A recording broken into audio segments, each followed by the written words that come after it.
السلام علیکم ورحمۃ اللہ وبرکاتہ۔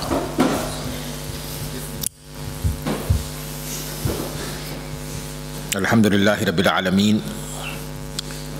والصلاة والسلام علی سید الانبیاء والمرسلین وعلی آلہ وصحبہ اجمعین۔ فاعوذ باللہ من الشیطان الرجیم، بسم اللہ الرحمن الرحیم۔ یا ایہا النبی قل لأزواجک وبناتک ونساء المؤمنین یدنین علیہن من جلابیبہن ذلك أدنى أن يعرفن فلا يؤذين وكان الله غفورا رحيما۔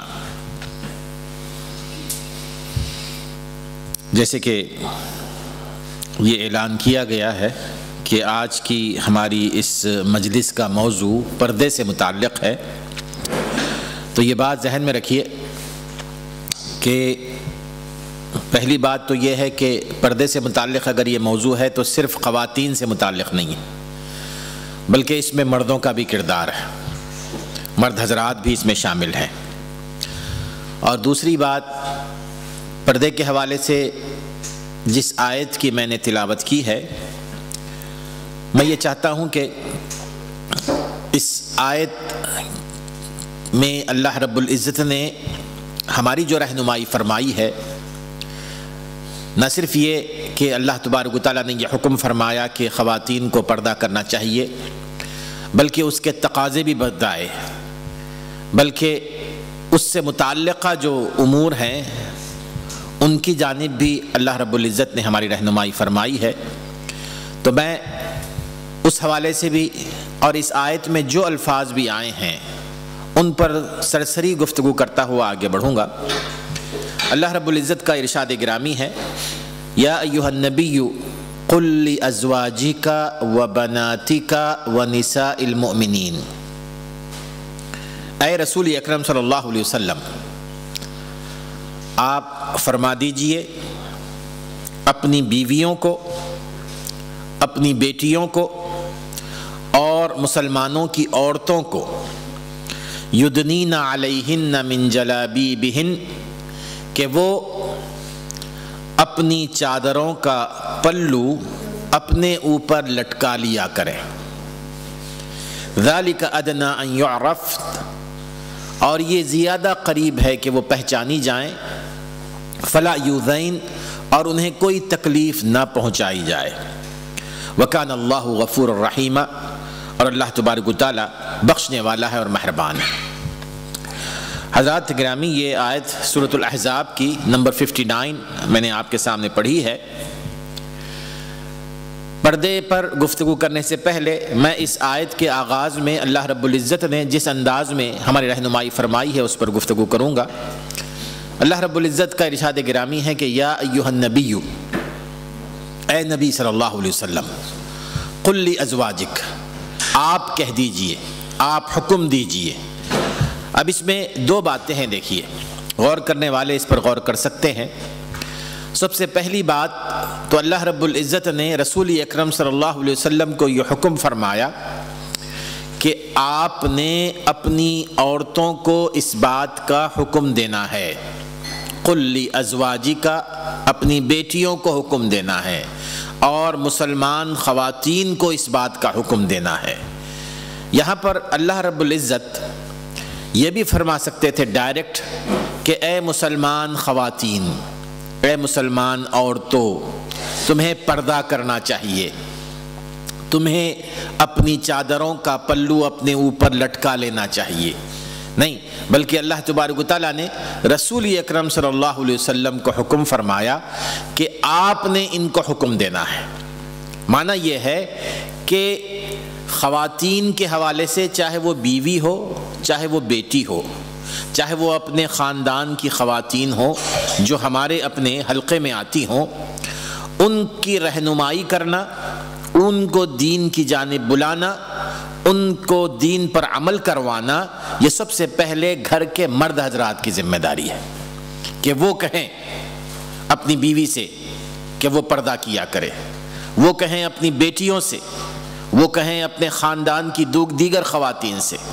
یہ مرد حضرات کی ذمہ داری ہے۔ اور مرد حضرات کی ذمہ داری اس معنی میں نہیں ہے کہ وہ اپنی بیویوں کو، اپنی بیٹیوں کو صرف اس بات کی طرف راغب کریں، بلکہ وہ ایسا ماحول بھی تیار کریں، ایسا ماحول بھی تیار کریں اور ان کی اس طرف رہنمائی کرنے کے ذرائع بھی استعمال کریں کہ جس کے ذریعے وہ دین کی طرف راغب ہو سکیں۔ عام طور پر ہمارے ہاں خواتین الحمدللہ اگر وہ دین کی طرف مائل ہیں تو اس میں یقیناً کچھ مرد حضرات کا بھی رول ہے، لیکن مرد حضرات کی طرف سے انتہائی کوتاہی ظاہر ہو رہی ہے۔ کئی ایک حضرات ایسے ہیں جو صرف یہ سمجھتے ہیں کہ مساجد کو جانا، دروس کا اٹینڈ کرنا یا دیگر دینی سرگرمیوں میں شامل ہونا صرف مرد حضرات کا کام ہے، خواتین کا اس سے کوئی تعلق نہیں ہے، جبکہ اس شعبے میں مرد اور خواتین دونوں بھی برابر کے حصے دار ہیں اور اس کی طرف لانے کی ذمہ داری ہے مرد کی۔ الرجال قوامون علی النساء، جیسے کہ اللہ تبارک و تعالیٰ فرماتے ہیں کہ اگر مرد ذمہ دار ہیں عورتوں کے تو ذمہ دار اس میں نہیں ہے کہ وہ گھریلو کاموں میں ان کو حکم دیا کرے، ذمہ دار اس بات کے بھی ہیں کہ وہ ان کو دین کی طرف راغب کریں، ان کو دین کی طرف بلائیں، اور اگر وہ دین کی طرف نہیں بلائیں گے تو جیسے کہ اللہ تبارک و تعالیٰ نے ڈائریکٹ مرد حضرات کو خطاب کرتے ہوئے فرمایا کہ یا ایھا الذین آمنوا قوا انفسکم واہلیکم نارا، کہ اے ایمان والو تم نے اپنے آپ کو، مرد حضرات کو، اے مومن مردو تم نے اپنے آپ کو اور اپنے گھر والوں کو دوزخ کی آگ سے بچانا ہے۔ اب یہاں پر اپنے آپ کو بچا لینے والی بات نہیں ہے، بلکہ مرد حضرات کی یہ ڈیوٹی ہے کہ وہ ذرائع استعمال کریں، وہ ایٹماسفیئر استعمال کریں، وہ ماحول عطا کریں کہ جس کے ذریعے وہ اپنے گھر والوں کو، اور اس میں سب سے پہلے بیوی ہے۔ اور میرے دوستو، اگر گھر کی عورت، خاتون وہ دین کی طرف مائل ہو جائے، وہ دیندار ہو جائے تو ساری نسل دیندار ہو جاتی ہے، کیونکہ اس کی گود میں جو بچے پلتے ہیں، بڑھتے ہیں، وہ نہیں چاہے گی کہ اس کے اپنے بچے اس دین کی طرف مائل نہ ہو جس پر وہ عمل پیرا ہے، اور بچے ماؤں کی نقل کرتے ہیں۔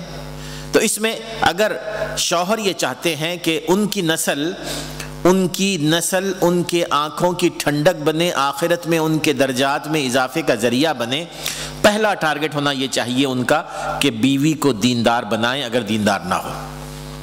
سب سے پہلے تو دیندار بھی وہ ایک علیحدہ موضوع ہے کہ دیندار بیوی کا انتخاب کیسے کیا جائے، لیکن اگر کسی وجہ سے بیوی ہے لیکن دین کی طرف مائل نہیں ہے تو یہ مرد کی ذمہ داری ہے، کلکم راع و کلکم مسئول عن رعیتہ۔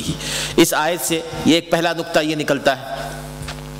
دوسری بات جو اس آیت سے معلوم ہوتی ہے وہ یہ کہ اللہ تعالیٰ فرماتے ہیں کہ قل لازواجک و بناتک و نساء المؤمنین، ہم نے آپ کو جو حکم دے رہے ہیں، ہم اس حکم کا اطلاق، اس حکم کی تنفیذ آپ سب سے پہلے کس پر نافذ کریں گے؟ اپنے گھر والوں پر، اپنے گھر والوں پر۔ جو نیک کام آپ نے مسلمان خواتین کو جس کا حکم دینا ہے، سب سے پہلے وہ اپنے گھر کی خواتین کو حکم دے اس کا، یعنی نیک کام کا آغاز ہونا چاہیے گھر سے، گھر سے نیک کام کا آغاز ہو، اپنی بیوی کو سدھارا جائے، اپنے بچوں کو سدھارا جائے، اور پھر تیسرا درجہ اللہ تعالیٰ نے فرمایا وَنِسَاءِ الْمُؤْمِنِينَ، اور مسلمان خواتین کو۔ تو معنی یہ ہے کہ اگر کوئی ہم یہ چاہتے ہیں کہ کوئی اصلاحی کام ہو، دین کی دعوت کا کام ہو، سب سے پہلے ہم نے اس کا آغاز اپنے گھر سے کرنا ہے۔ یہ تو توفیق تو دینا اللہ تعالیٰ کے ہاتھ میں ہے نا، ہدایت تو اللہ تعالیٰ ہی دے سکتا ہے، لیکن ہماری ذمہ داری ہے کہ ہم اپنی طاقت کے موافق، اپنی استطاعت کے مطابق اپنے گھر والوں کو دین کی طرف مائل کریں۔ اپنے گھر والوں کو اگر دین کی طرف مائل نہیں کریں گے، باہر آپ دعوت اور دین کا کام کرتے رہیں گے، تو یقیناً یہ نبوت کا طریقہ کار نہیں ہے۔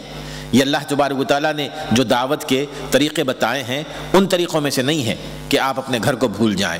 اللہ تعالیٰ فرماتا ہے کہ سب سے پہلے آپ نے اپنے گھر سے اس کا آغاز کرنا ہے، اپنے گھر سے اس کا آغاز کرنا ہے۔ وَأْمُرْ أَهْلَكَ بِالصَّلَاةِ وَاصْطَبِرْ عَلَيْهَا، اللہ تعالیٰ وسلم کو فرماتے ہیں کہ وَأْمُرْ أَهْلَكَ بِالصَّلَاةِ، کہ آپ اپنے گھر والوں کو نماز کا حکم دیجیے، اپنے گھر والوں کو، اور یہ گھر والوں کو نماز کا حکم دینا، اگر گھر والے آپ کے ساتھ دین کی دعوت میں آپ کے شریک ہو جائیں تو بہت بڑا بوجھ آپ سے ہٹ جاتا ہے، وہ بہت بڑے معاون ہو جاتے ہیں۔ اب آپ دیکھیے کہ جتنے بڑے بڑے مصنفین گزرے ہیں آج کے زمانے میں بھی، جن لوگوں نے ماشاءاللہ بڑی بڑی کتابیں لکھی ہیں، وہ اپنی کتابوں میں لکھتے ہیں نا کہ اس کتاب کی ترتیب دینے میں میری اپنی اہلیہ نے، میری اپنی بیٹی نے، میرے اپنے بیٹے نے میرے ساتھ بڑا تعاون کیا ہے۔ یعنی وہ بچے، ان کی اہلیہ اگر وہ دین کی طرف مائل ہوں تو یقیناً وہ خود شوہر کی اس مشن میں، شوہر کے اس مشن میں پوری طرح ان کے ساتھ دست تعاون بن جاتے ہیں ان کے۔ تو بہرحال سب سے پہلے ہمیں اپنے گھر سے اس کا آغاز کرنا چاہیے۔ عمر بن خطاب رضی اللہ تعالیٰ عنہ کے متعلق آتا ہے کہ جب کبھی وہ کسی احکام، کسی حکم کو نافذ کرنا چاہتے تو حکم کو نافذ کرنے سے پہلے اپنے گھر والوں سے کہتے کہ میں نے اب یہ حکم نافذ کرنا ہے، خبردار اگر تم نے اس حکم کی خلاف ورزی کی تو میں تمہیں وجہ عبرت بنا دوں گا، درس عبرت بنا دوں گا، کہ سب سے پہلے تم نے اس حکم کو اپنے اوپر نافذ کرنا ہے۔ یہ عمر بن خطاب رضی اللہ عنہ کی سیرت میں یہ آتا ہے، اور مختلف سخت الفاظ میں وہ اپنے گھر والوں کو متنبہ کرتے کہ یہ حکم نافذ ہو رہا ہے، سب سے پہلے تم نے اس کو اپنانا ہے۔ بہرحال یہ یا ایھا النبی سے جو بات ہماری سمجھ میں آتی ہے وہ یہ کہ قل لازواجک، آپ کہہ دیجئے اپنی بیویوں سے۔ بیویاں کون ہیں؟ رسول اکرم صلی اللہ علیہ وسلم کے حوالے سے آپ کو اس کا علم ہوگا۔ میں چونکہ اس حوالے سے بہت سارے ساتھیوں کو رسول اکرم صلی اللہ علیہ وسلم کی سیرت کے حوالے سے بہت ساری باتیں وہ جانتے نہیں ہیں، ناواقف ہیں، تو اسی بہانے سے ایک دو باتوں کی طرف اشارہ کرتا چلوں گا میں۔ اللہ تعالیٰ فرماتے ہیں کہ قل لازواجک، آپ اپنی بیویوں سے کہہ دیجئے۔ جس وقت یہ آیت نازل ہوئی، یہ آیت 6 ہجری میں نازل ہوئی تھی، سورہ احزاب، تو اس موقع پر رسول اکرم صلی اللہ علیہ وسلم کے گھر 9 بیویاں تھیں۔ رسول اکرم صلی اللہ علیہ وسلم کے گھر ان میں سے 5 بیویاں جو تھیں وہ قریش سے تعلق رکھتی تھیں، حضرت عائشہ، حضرت حفصہ، اسی طرح ام سلمہ، ام حبیبہ اور سودا بنت زمعہ رضی اللہ تعالی عنہ، یہ تمام کی تمام قبیلے قریش سے تعلق رکھتی تھیں۔ پھر اسی طرح جو دوسرے عرب قبائل سے جن کا تعلق تھا ان میں ایک میمونہ بنت الحارث اور جویریہ بنو نذیر قبیلے سے تعلق رکھتی تھی، اور اسی طرح بنو المستلق سے اور اسی طرح حضرت زینب بنت جحش، یہ 3 دوسرے قبائل سے تعلق تھا ان کا، اور ایک تھیں حضرت صفیہ بنت حیی بن الاخطب، بنو نذیر کا جو یہودیوں کا قبیلہ تھا اس قبیلے کے سردار کی صاحبزادی تھیں، بیٹی تھیں، اور ان کا تعلق جیسے کہ سیرت نگاروں نے لکھا ہے کہ حضرت ہارون علیہ السلام کے نسب سے جا کر ان کا ملتا تھا نسب۔ تو یہ 9 بیویاں تھیں جو رسول اکرم صلی اللہ علیہ وسلم کے گھر تھیں۔ ان کو اللہ تبارک و تعالیٰ یہ حکم فرما رہا ہے کہ آپ ان بیویوں سے کہہ دیجئے، وبناتک، اور آپ اپنی بیٹیوں سے بھی کہہ دیجئے۔ رسول اکرم صلی اللہ علیہ وسلم کی بیٹیاں کتنی تھیں؟ عام طور پر جب کبھی اس بات کا یہ سوال کیا جائے تو ذہن میں صرف حضرت فاطمہ رضی اللہ تعالیٰ عنہ کا نام آتا ہے نا، حضرت فاطمہ رضی اللہ تعالیٰ عنہ۔ حالانکہ رسول اکرم صلی اللہ علیہ وسلم کو اللہ تبارک و تعالیٰ نے جو اولاد عطا فرمائی تھی وہ 3 بیٹے تھے اور 4 بیٹیاں تھیں۔ رسول اکرم کی 3 بیٹے تھے اور 4 بیٹیاں تھیں۔ جو 3 بیٹے تھے اور یہ بیٹے اور بیٹیاں ساری حضرت خدیجہ رضی اللہ تعالیٰ عنہ کے بطن سے پیدا ہوئی تھی، حضرت خدیجہ سے۔ جو بیٹے تھے وہ بچپن ہی میں بالکل کم عمری میں ان کا انتقال ہو گیا تھا، اور جو بیٹیاں تھیں وہ حضرت زینب، حضرت رقیہ، حضرت ام کلثوم، حضرت فاطمہ۔ زینب، حضرت رقیہ، حضرت ام کلثوم، حضرت فاطمہ۔ حضرت فاطمہ رضی اللہ تعالیٰ عنہ سب سے چھوٹی بیٹی تھی۔ اب یہ جو تھیں، ان بیٹیوں کے بارے میں بھی ہمیں کچھ معلومات رہنی چاہیے۔ یہ حضرت زینب رضی اللہ تعالیٰ عنہ یہ وہ خاتون ہیں ماشاءاللہ کہ رسول اکرم صلی اللہ علیہ وسلم نے ہجرت فرمائی تھی لیکن وہ مکہ ہی میں رہیں، اس لیے کہ ان کے شوہر مکہ ہی میں تھے۔ العاص بن ربیع وہ اتفاق سے مسلمان نہیں ہوئے۔ رسول اکرم صلی اللہ علیہ وسلم کے اسلام قبول کرنے سے پہلے ان کا نکاح ہوا تھا اس وقت، جبکہ رسول اکرم صلی اللہ علیہ وسلم کے نبی بنائے جانے سے پہلے، نبی بنائے جانے سے پہلے، نبوت ملنے سے پہلے آپ نے اپنی بیٹی زینب کا نکاح العاص بن ربیع سے کیا تھا، اور وہ مسلمان نہیں ہوئے۔ اور جنگ بدر میں مشرکین کے ساتھ مل کر مسلمانوں کے خلاف لڑنے کے لیے وہ آئے تھے، مشرکین کے ساتھ مل کر وہ شخص، اور گرفتار کر لیا گیا تھا۔ تو اس موقع پر ہوتا یہ تھا، بات کہیں آگے بڑھ رہی ہے، ہوتا یہ تھا کہ اس موقع پر کہ جو لوگ گرفتار ہوئے تھے ان لوگوں کو مسلمان تاوان اصول کر کے ان سے کمپنسیشن لے کر ان کو چھوڑ دیتے تھے، جیسا کہ قرآن میں بھی اس کا ذکر آتا ہے، احادیث میں بھی اس کا ذکر آتا ہے۔ تو اپنے اپنے رشتہ داروں کو ان لوگوں نے، مشرکین نے مسلمانوں کو دولت دے کر، پیسے دے کر چھڑا لیا تھا۔ تو اس موقع پر حضرت زینب جو مکے میں تھیں، رسول صلی اللہ علیہ وسلم کی بیٹی، انہوں نے اپنا ایک ہار بھیجا تھا رسول اکرم صلی اللہ علیہ وسلم کے پاس کہ یہ ہار ہے میرا، یہ ہار آپ لوگ رکھ لیجئے، مسلمانوں کو انہوں نے کہا، اور میرے شوہر العاص بن ربیع کو چھوڑ دیں۔ رسول اکرم صلی اللہ علیہ وسلم نے جب وہ ہار دیکھا تو آپ کے چہرے پر انتہائی پریشانی طاری ہو گئی، اور ایسے لگا کہ جیسے کہ آپ کے اوپر ایک غم طاری ہو گیا ہے۔ اتفاق سے وہ ہار تھا حضرت خدیجہ رضی اللہ تعالیٰ عنہ کا۔ حضرت خدیجہ رسول اللہ علیہ وسلم جن سے بہت محبت کرتے تھے، اور حضرت خدیجہ نے اپنی بیٹی کو تحفے کے طور پر دیا تھا وہ ہار۔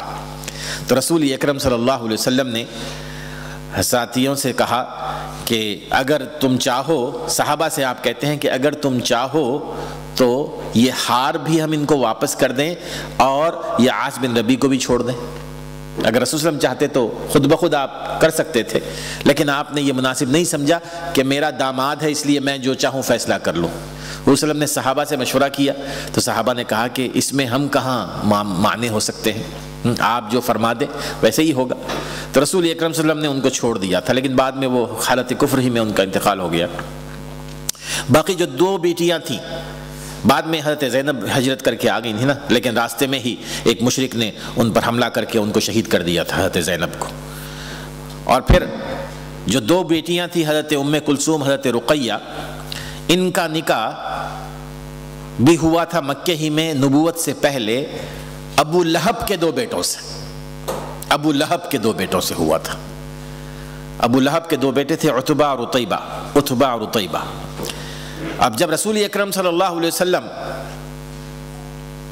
نبی بنائے گئے اور آپ نے توحید کی دعوت کا آغاز کیا تو سب سے زیادہ سخت مخالفین میں ابو لہب تھا نا، ابو لہب جو حضور صلی اللہ علیہ وسلم کا چچا تھا۔ اور جب اس نے رسول اکرم صلی اللہ علیہ وسلم کو یہ فرمایا کہ تبا لک یا محمد، کہ محمد تمہاری بربادی ہو، تو اس وقت اللہ تبارک و تعالیٰ نے وہ سورۃ اللہب نازل فرمائی، تبت یدا ابی لہب وتب، تبت یدا ابی لہب وتب، کہ ٹوٹے ہاتھ اور برباد ہو ابو لہب۔ تو جب یہ صورت نازل ہوئی تو وہ غصے سے اس قدر آگ بگولا ہو گیا کہ اس نے اپنے بیٹوں کو یہ قسم دی، اس نے کہا تھا کہ میرے سر کی قسم اور تمہارے سر کی قسم، میں اس وقت تک چین سے نہیں بیٹھوں گا جب تک کہ تم دونوں اپنی بیویوں کو طلاق نہ دے دو۔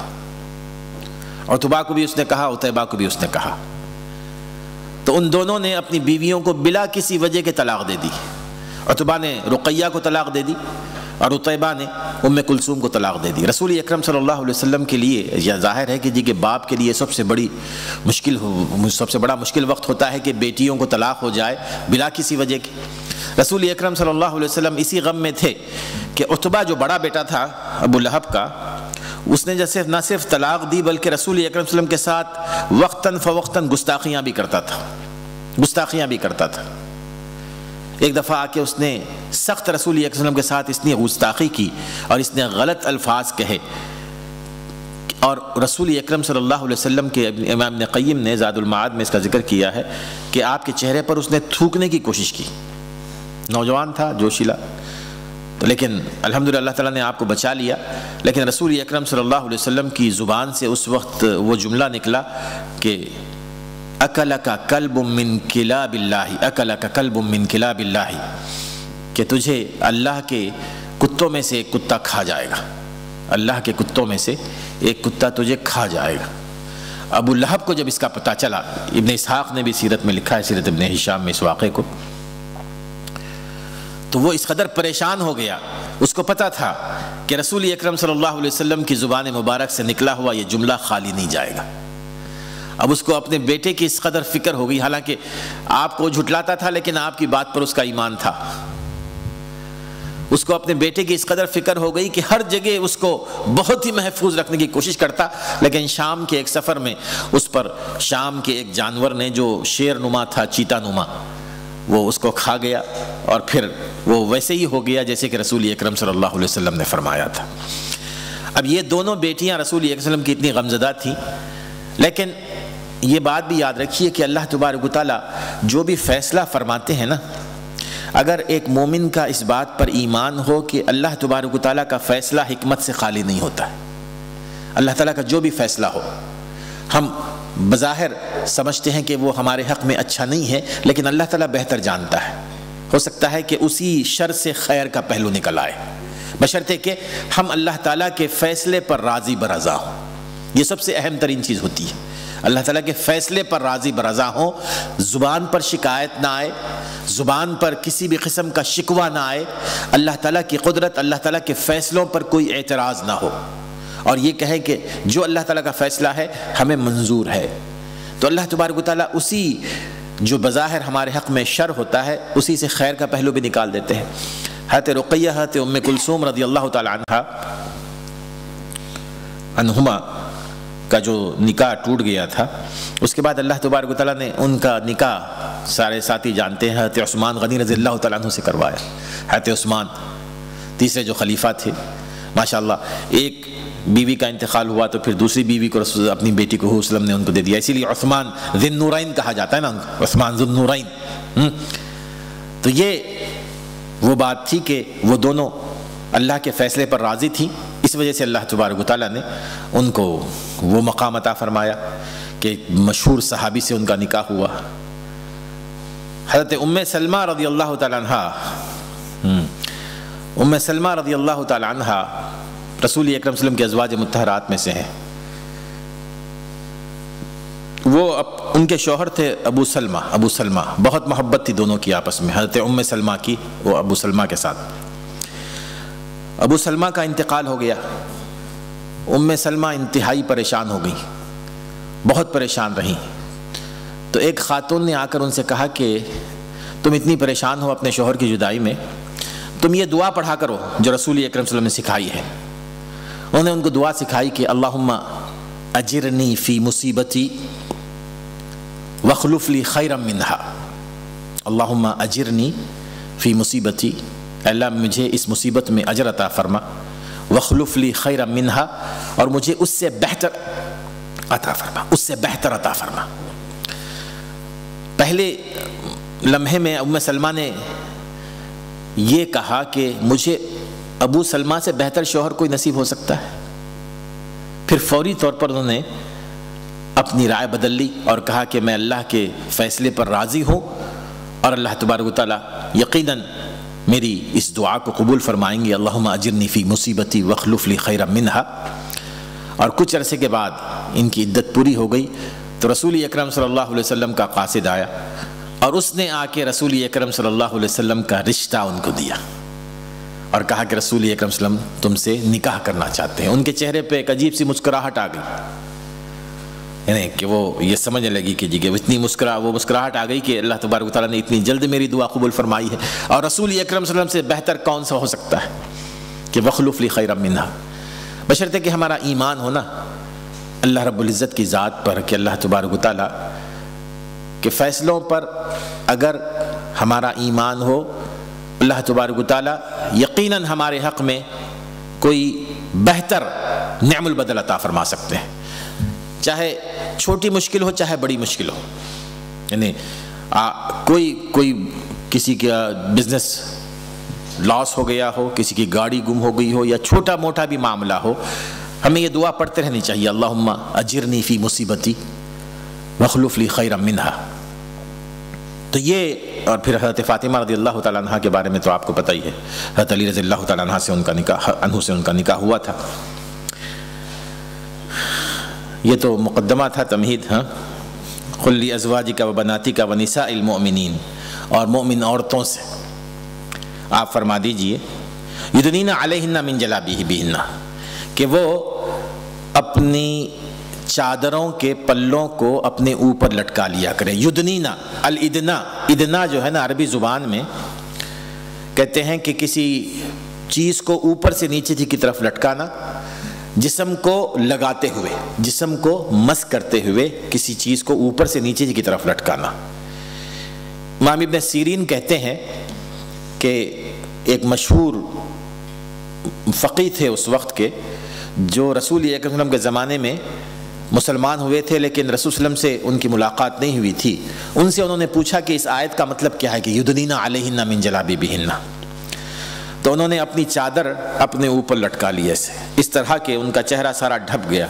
انہوں نے کہا کہ اس کا معنی یہ ہے، یعنی بجائے اس کے کہ زبان سے کہتے، انہوں نے کہا کہ اس طرح وہ اپنے اوپر لٹکا لیا کریں کہ ان کا چہرہ نظر نہ آئے.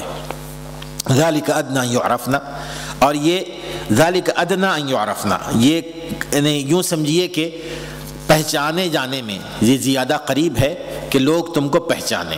اب میرے دوستو، بہرحال ہم حجاب پر آ رہے ہیں، تو ایک دو باتیں میں سب سے پہلے میں آپ کو بتا دوں حجاب کے حوالے سے، کہ جو حجاب کا تصور ہے نا ہمارے ہاں، وہ تقریباً مختلف ہے اسلامی حجاب کا. یہ بات ذہن میں رہنی چاہیے کہ اسلام یہ چاہتا ہے کہ مسلمان خاتون وہ محفوظ رہے ہر قسم کی مشکل سے.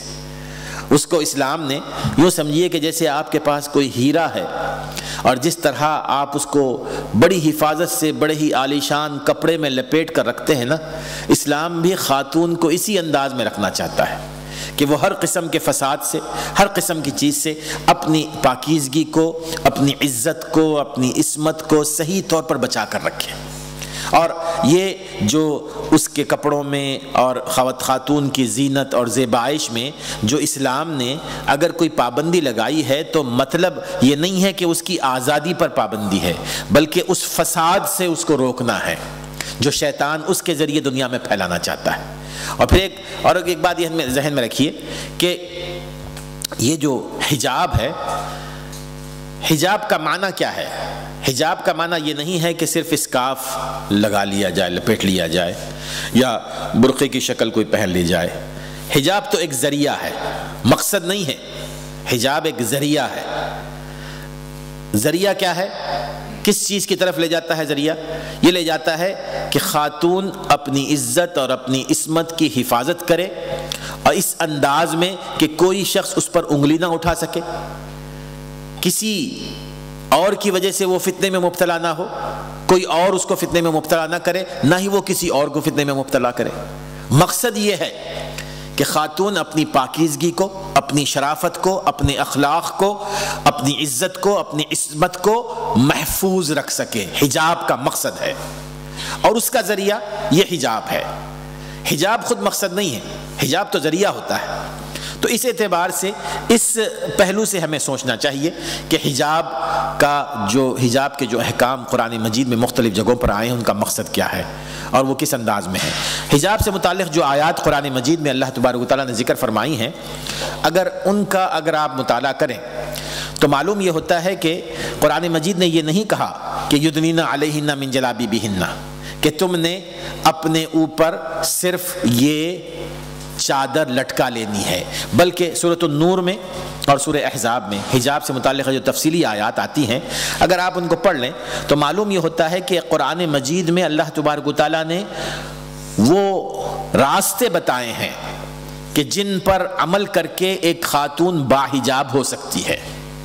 وہ راستے بتائے ہیں کہ جن کو ترک کر کے ایک خاتون بے حجابی کا ذریعہ بن سکتی ہے، جن کو ترک کر کے ہم معاشرے میں فساد اور عریانیت کو پھیلا سکتے ہیں. حجاب صرف کسی پردے کو، کسی چادر کو اوڑھنے کا نام نہیں ہے، بلکہ حجاب کے کچھ تقاضے ہیں، حجاب کے کچھ آداب ہیں. اور وہ تقاضے اور آداب کیا ہیں؟ جیسے کہ سورۃ النور میں اللہ تبارک و تعالیٰ فرماتا ہے، دیکھیے اب آپ ایک ایک دیکھتے چلے جائیے. سب سے پہلے اللہ تعالیٰ فرماتے ہیں کہ وَقَرْنَا فِي بُيُوتِكُنَّ وَلَا تَبَرَّجْنَ تَبَرُّجَ الْجَاهِلِيَّةِ الْأُولَى، کہ خاتون کا جو اصلی مقام ہے، خواتین کا جو اصلی مقام ہے وہ ان کا اپنا گھر ہے، وہ ان کا اپنا گھر ہے۔ اس آیت کا معنی یہ نہیں ہے ہرگز کہ خواتین گھر سے باہر نہیں نکل سکتی، یہ بالکل نہیں۔ خواتین گھر سے باہر نکل سکتی ہیں، لیکن خواتین کو یہ جان لینا چاہیے کہ وہ ان کا اپنا جو اصلی مقام ہے وہ گھر ہے۔ ایسے ماشاءاللہ بہت ساری خواتین آج بھی الحمدللہ اس گئے گزرے دور میں بھی آپ کو ملیں گی کہ ان کے شوہر مسلسل ان کو کہتے ہیں کہ باہر چلیں، تو وہ کہتی ہیں کہ جی کہ گھر کی ذمہ داریاں اتنی ہیں کہ میں باہر نہیں جا سکتی۔ انہوں نے گھر کو اپنا بنایا ہوا ہے، اپنی منزل، اپنا ٹھکانہ بنایا ہوا ہے۔ اور بہت ساری خواتین آپ کو ایسی بھی ملیں گی کہ جو گھر میں خالی نظر آتی ہیں، بہت کم نظر آتی ہیں۔ تو یہاں پر اسلام نے خواتین کے بارے میں یہ بتلایا کہ تمہارا جو اصلی مقام ہے وہ تمہارا گھر ہے، تم گھر کی ذمہ دار ہو، گھر کی ہر اونچ نیچ میں، گھر کے ہر معاملے میں تم ہی ذمہ دار ہو۔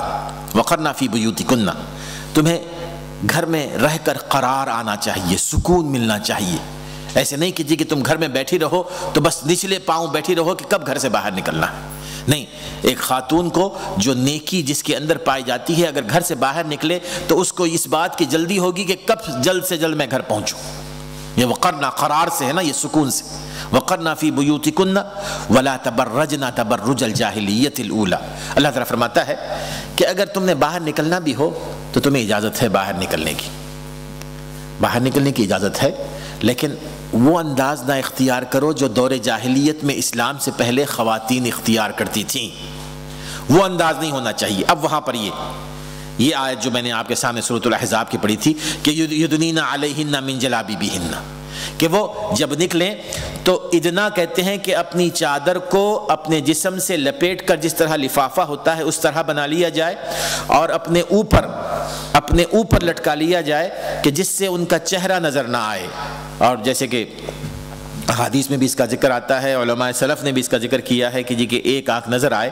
بہرحال اس میں کوشش یہ ہونی چاہیے کہ چہرے کے پردے کا صریحاً اس میں ذکر آتا ہے۔ بعض علماء بہرحال جو ہمارے لیے تو ماشاءاللہ ہم ان کے پاس سامنے کوئی حیثیت نہیں رکھتے، لیکن ان کی اپنی ایک رائے بھی ہے کہ جی کہ حجاب میں شرعی طور پر چہرے کا پردہ شامل نہیں ہے، لیکن جو قرآن مجید کی آیات ہیں اور احادیث ہیں اس سے تو یہ معلوم ہوتا ہے کہ چہرے کا پردہ حجاب میں شامل ہے۔ جب حضرت عائشہ رضی اللہ تعالیٰ عنہ پر بدکاری کا الزام لگایا تھا منافقین نے، عبداللہ بن ابی نے، تو اس واقعے کو پڑھیے، صحیح بخاری صحیح مسلم میں آتا ہے کہ جب رسول اکرم صلی اللہ علیہ وسلم اور مسلمانوں نے حضرت عائشہ کو تنہا ریگستان میں چھوڑ دیا تو اس موقع پر حضرت عائشہ وہ لیٹ گئیں، سو گئیں، وہاں تنہا تھیں، کوئی نہیں تھا وہاں، ان کو یقین تھا کہ کوئی نہ کوئی واپس آئے گا مجھے نہ پا کر، تو وہ آنکھ لگ گئی ان کی، تو اتفاق سے ان کو آواز آئی انا للہ و انا الیہ راجعون، انا للہ و انا الیہ راجعون۔ وہ فوری اٹھ گئیں، انہوں نے دیکھا کہ حضرت صفوان وہ جو پیچھے آ رہے تھے وہ وہاں ٹھہرے ہوئے ہیں اور انا للہ و انا الیہ راجعون پڑھ رہے ہیں۔ وہ یہ کہتی ہیں، ان کے الفاظ ہیں حضرت عائشہ رضی اللہ تعالیٰ عنہ کے، کہ فوری طور پر میں نے اپنے چہرے پر پردہ ڈال لیا، اپنے چہرے کو ڈھک لیا۔ اور یہ بھی ان کے الفاظ ہیں کہ حضرت صفوان نے مجھے پہچان لیا کیونکہ حجاب کی آیت نازل ہونے سے پہلے انہوں نے مجھے دیکھا تھا، حجاب کی آیت اترنے سے پہلے انہوں نے مجھے دیکھا تھا، تو اس وجہ سے انہوں نے مجھے پہچان لیا اور انا للہ و انا الیہ راجعون پڑھنے لگے وہ، وگرنہ تو وہ مجھے پہچانتے نہیں، اور میں نے فوری طور پر اپنے چہرے کو ڈھانپ لیا۔ یعنی اس سے صریحاً یہ معلوم ہوتا ہے کہ اس آیت میں اور سورۃ النور کی آیات میں اللہ تبارک و تعالیٰ نے پردے کا جو حکم فرمایا ہے اس میں چہرہ بھی شامل ہے، اور ظاہر ہے کہ چہرے ہی سے تمام فتنے ظاہر ہوتے ہیں نا، چہرے ہی سے، اسی لیے اس کو خاص طور پر اس کا ذکر کیا گیا کہ بہرحال ولا تبرجن تبرج الجاہلیت الاولی، اللہ تعالیٰ فرماتا ہے کہ تم نے اپنے چادروں کو اپنے اوپر لٹکانا ہے اور اس طرح جاہلیت کی عورتوں کی طرح نہ نکلا کرو جس طرح جاہلیت میں، دور جاہلیت میں نکلتی تھی۔ دور جاہلیت میں عورتیں کیسے نکلتی تھیں؟ اس سلسلے میں رسول اکرم صلی اللہ علیہ وسلم فرماتے ہیں کہ سب سے پہلے کہ جب خاتون باہر نکلے جب خاتون باہر نکلے تو اپنے کسی ضروری کام سے باہر نکلے تو وہ خوشبو لگا کر نہ نکلے، خوشبو لگا کر نہ نکلے۔ وہ وسلم فرماتے ہیں کہ ایما امرأۃ اصابت بخورا فلا تشهد معنا العشاء او فلا تشهد معنا العشاء الاخرہ۔ دوسری روایت میں آتا ہے کہ ہر وہ خاتون جس نے خوشبو لگائی ہو وہ عشاء کی نماز میں ہمارے ساتھ شامل نہ ہو۔ معنی کیا ہے؟ معنی یہ ہے کہ عشاء کی نماز میں شامل، یعنی مسجد میں بھی آنے سے رسول اللہ نے روک دیا کہ اگر کوئی خوشبو لگا کر نکلے۔ اب اس میں آپ اتنی گنجائش رکھ سکتے ہیں کہ مثال کے طور پر اگر کوئی خاتون اپنے گھر سے خوشبو لگا کر نکلتی ہیں، جیسے کسی شادی میں جانا ہے، کہیں جانا ہے، اور ان کو یہ یقین ہے کہ مردوں کے ساتھ میل جول نہیں ہوگا، وہ گھر سے نکلیں گی، گاڑی میں بیٹھیں گی، گاڑی ان کے لیے گھر ہی کی طرح ہے نا، اور گاڑی سے نکلیں گے سیدھے وہ خواتین کا جو شعبہ ہوگا جہاں پر شادی ہو رہی ہے، نکاح ہو رہا ہے، وہ سیدھے خواتین میں چلی جائیں گی، مردوں کے ساتھ کوئی آپس میں میل جول نہیں ہوگا، تو پھر ٹھیک ہے وہ خوشبو لگا لیں۔ لیکن اگر خوشبو لگا کر بازار میں جائیں، خوشبو لگا کر اسکول کی طرف جائیں، خوشبو لگا کر کہیں اور جائیں جہاں سے بازو سے مردوں کا گزرنا ہو، تو یقیناً یہ فتنوں کو دعوت دینے والی بات ہے، تو خوشبو لگا کر باہر نہ نکلے۔ اور اسی طرح جیسے کہ اللہ تبارک تعالیٰ فرماتے ہیں کہ وَلَا يَضْرِبْنَ بِأَرْجُلِهِنَّ لِيُعْلَمَ مَا يُخْفِينَ مِن زِينَتِهِنَّ، کہ وہ اپنے پیروں کو کی آواز کو نکالتے ہوئے نہ چلیں، اپنے پیروں کو اس طرح نہ ان کے قدم رکھے جائیں کہ خود بخود اس سے آواز نکلے۔ اور یہ میرے دوستو یہ آواز نکلتی ہے، اس سے علماء نے اچھا استدلال کیا ہے، یہ جو ہائی ہیل کی چپل ہوتی ہیں، یہ سینڈل یا شوز ہوتے ہیں، اس میں آواز زیادہ ہوتی ہے، اور خود بخود وہ چیز دوسروں کو اس کی طرف متوجہ کرتی ہے۔ تو وہ چیزیں چاہے وہ گھنگرو ہو، چاہے وہ کوئی آواز والی چیز ہو جو خواتین اپنے پیر میں پہنے، تو اللہ تعالیٰ نے خاص طور پر فرمایا کہ وَلَا يَضْرِبْنَ بِأَرْجُلِهِنَّ، کہ اپنے پیروں سے نہ مارو زمین کو، ورنہ تمہاری زینت کا اظہار ہوگا۔ اور پھر اسی طرح قرآن مجید میں اللہ تبارک و تعالیٰ یہ بھی فرماتے ہیں کہ جب تم باہر نکلو تو مختلف مردوں سے تمہاری گفتگو ہو سکتی ہے، یعنی گفتگو کرنا، یعنی کاروبار میں کسی دکاندار سے، کسی شاپ کیپر سے بات ہو سکتی ہے، اس میں کوئی ممانعت نہیں ہے بات چیت تک کی حد تک، ٹیلی فون پہ بھی ہو سکتی ہے، باہر سے ڈائریکٹ بھی ہو سکتی ہے، لیکن اللہ تعالیٰ فرماتا ہے کہ یا نساء النبی ان اتقیتن فلا تخضعن بالقول فیطمع الذی فی قلبہ مرض وقلن قولا معروفا۔ اے رسول اکرم صلی اللہ علیہ وسلم کی بیویوں، یہاں پر خطاب رسول وسلم کی بیویوں سے اس لیے ہے کہ ہمارے لیے وہ نمونہ ہے، ہمارے لیے وہ ماڈل ہے۔ اللہ تعالیٰ فرماتا ہے کہ اے رسول وسلم کی بیویوں ان اتقیتن فلا تخضعن بالقول، اگر تمہارے دلوں میں تقوی ہے تو اپنی بات، اپنی گفتگو کے لہجے میں شیرینی، مٹھاس اور لوچ نہ پیدا کرو جب تم مردوں سے بات کر رہی ہو۔ مردوں سے بات کرتے ہوئے تمہارے لہجے میں شیرینی نہیں ہونی چاہیے، مٹھاس نہیں ہونا چاہیے، لوچ نہیں ہونا چاہیے۔ جس طرح تم اپنے شوہر سے بات کرتے ہو، اپنے باپ سے بات کرتے ہو، اس طرح غیر مردوں سے تم نے اس انداز میں بات نہیں کرنا ہے۔ کیوں؟ فَيَطْمَعَ الَّذِي فِي قَلْبِهِ مَرَضٌ، اس سے یہ ہوگا کہ جس کے دل میں بیماری ہو نا، روگ ہو، شیطان ہو، وہ تمہارے بارے میں کچھ اور سوچنے لگے گا، اور یہیں سے فساد پیدا ہوتا ہے۔ یہ میرے دوستو یہ حجاب کے راستے میں جو چیزیں رکاوٹ بنتی ہیں، یہ تمام چیزیں حجاب میں آتی ہیں، یہ تمام چیزیں حجاب میں آتی ہیں کہ تم جب غیر مردوں سے گفتگو کرو ایسے اتنا ہی تلخی بھرا انداز میں نہ ہو کہ سننے والا مرد پریشان ہو جائے۔ وَقُلْنَا قَوْلًا مَعْرُوفًا، اللہ تعالیٰ فرماتے ہیں کہ معروف انداز میں بات کرو، نہ اس میں شیرینی ہو نہ اس میں تلخی ہو، بالکل سیدھے سادے انداز میں تم نے بات کرنی ہے کہ تمہاری بات چیت کے انداز سے سننے والا کسی غلط فہمی میں مبتلا نہ ہو۔ یہ ایک گفتگو کا انداز یہ بھی ہے۔ اور پھر اسی طرح جب خاتون باہر جائے، اللہ تعالیٰ فرماتے ہیں کہ وَقُلْ لِلْمُؤْمِنَاتِ يَغْضُضْنَ مِنْ أَبْصَارِهِنَّ وَيَحْفَظْنَ فُرُوجَهُنَّ وَلَا يُبْدِينَ زِينَتَهُنَّ إِلَّا مَا ظَهَرَ مِنْهَا، جب تم باہر جاؤ تو معنی یہ نہیں ہے کہ مردوں کو صرف اس بات کا حکم دیا گیا ہے کہ وہ عورتوں کی تانگ جھانک نہ کریں، بلکہ خواتین کو بھی یہ حکم دیا گیا ہے، خواتین کو بھی یہ حکم دیا گیا ہے کہ یغضضن من ابصارہن، وہ اپنی نگاہوں کو نیچی رکھیں، نگاہوں کو نیچی رکھیں چاہے وہ نابینا کیوں نہ ہو، جیسے حضرت عائشہ رضی اللہ تعالیٰ کا واقعہ آتا ہے کہ نابینا مرد ہو تب بھی تم نے اس کو نہیں دیکھنا ہے جو تمہیں نہیں دیکھ سکتا، تمہارا کام یہ نہیں ہونا چاہیے کہ جی ٹھیک ہے میں نے پردہ ڈالا ہوا ہے، میں نے نقاب لیا ہوا ہے، اب میں جس کی طرف چاہوں دیکھوں. نہیں، جس طرح مرد حضرات کو اس کی ممانعت ہے، اسی طرح خواتین کے لیے بھی فرمایا گیا کہ وہ اپنی نگاہوں کو نیچی رکھیں، اپنی نگاہوں کو نیچی رکھیں. اور یہی چیز وَيَحْفَظْنَ فُرُوجَهُنَّ، ان کی عزت اور ان کی عصمت کی حفاظت کا ذریعہ ہے. اپنی گفتگو، اپنی چال ڈھال، اپنا لباس اور اپنی نگاہیں، یہ تمام کی تمام چیزیں پردے میں شامل ہیں. یہ تمام کی تمام چیزیں پردے میں شامل ہیں. اور پھر جو تمہارا اپنا لباس ہو، وہ لباس جیسے کہ رسول اکرم صلی اللہ علیہ وسلم فرماتے ہیں کہ وہ نہ ہو کہ جیسے کہ آپ فرماتے ہیں کہ نساء کاسیات عاریات مائلات ممیلات لن يدخلن الجنة ولا يجدن ريحها، کہ وہ خواتین جو لباس پہنی ہوئی ہیں لیکن بے لباس ہیں، جو اپنے زیب و زینت کے ذریعے، اپنی گفتگو کے ذریعے، اپنی چال کے ذریعے دوسروں کو اپنی طرف مائل کرتی ہیں یا دوسروں کی طرف مائل ہوتی ہیں. لا يدخلن الجنة ولا يجدن ريحها، یہ خواتین وہ ہیں کہ جو جنت میں داخلہ تو ان کا بہت دور کی بات ہے، وہ جنت کی خوشبو تک بھی نہیں پائیں گی. جنت میں داخلہ تو بہت دور کی بات ہے، جنت کی خوشبو بھی نہیں پائیں گی. وہ کیوں اتنی سخت بات رسول اکرم صلی اللہ علیہ وسلم نے فرمائی؟ وہ اس لیے کہ خواتین کی عزت، خواتین کی عصمت، خواتین کی شرافت یہ معاشرے کو پاک اور صاف رکھتی ہے.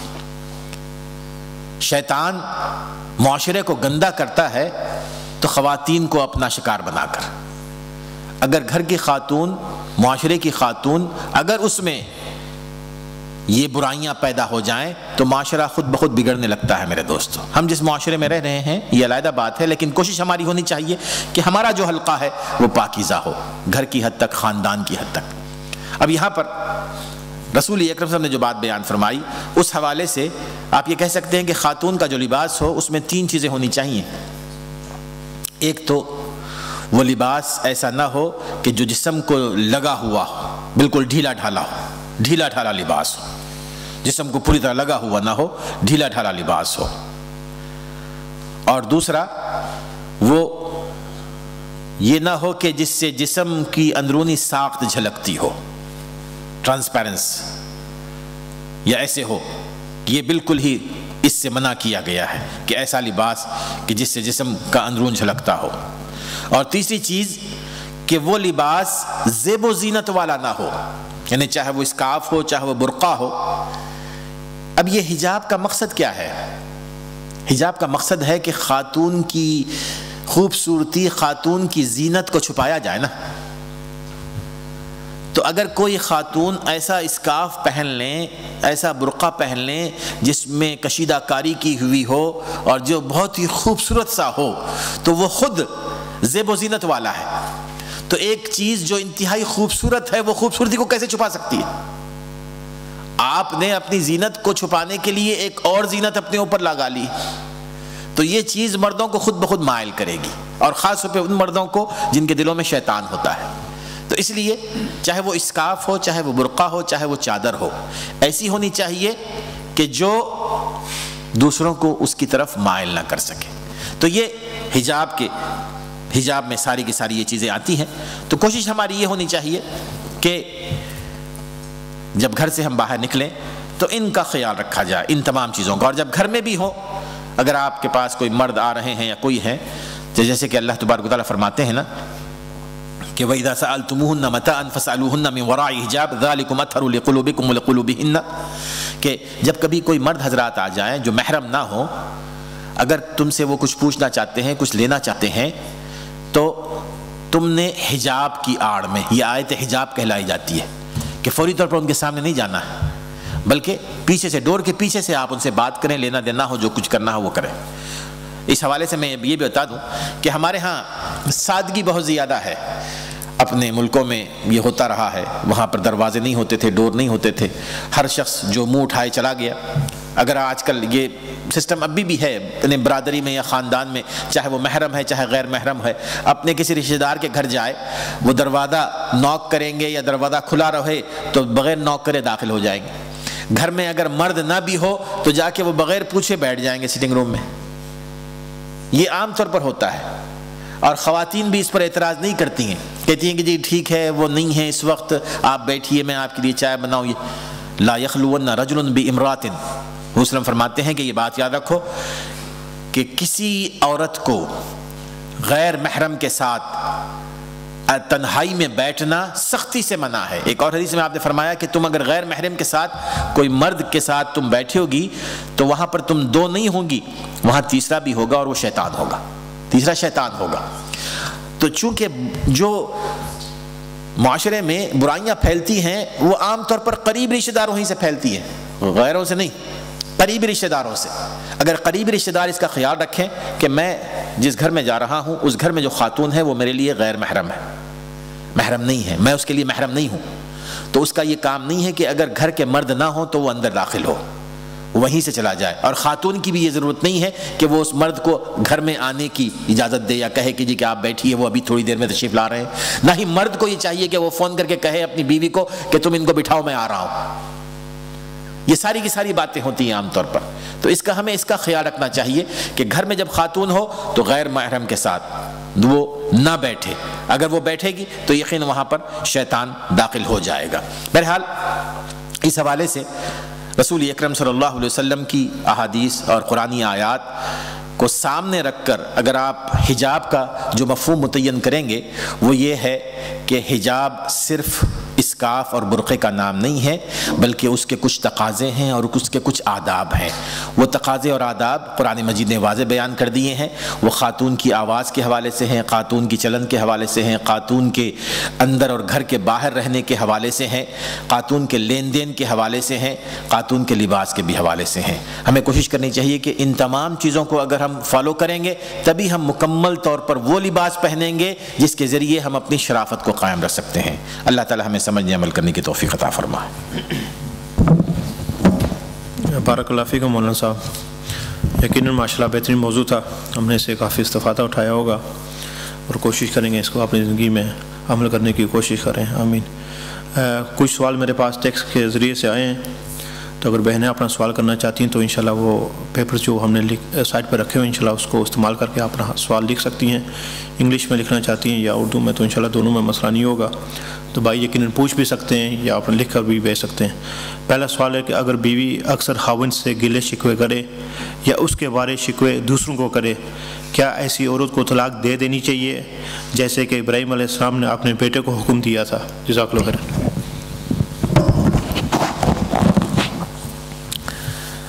شوہر اور بیوی یہ وہ دو معاشرے کے افراد ہوتے ہیں کہ اس میں اگر آپ یہ سمجھیں کہ دونوں ساری زندگی ہمیشہ ایک دوسرے سے شکایت کے بغیر گزاریں گے تو یہ امپاسبل ہے، یہ ناممکن ہے۔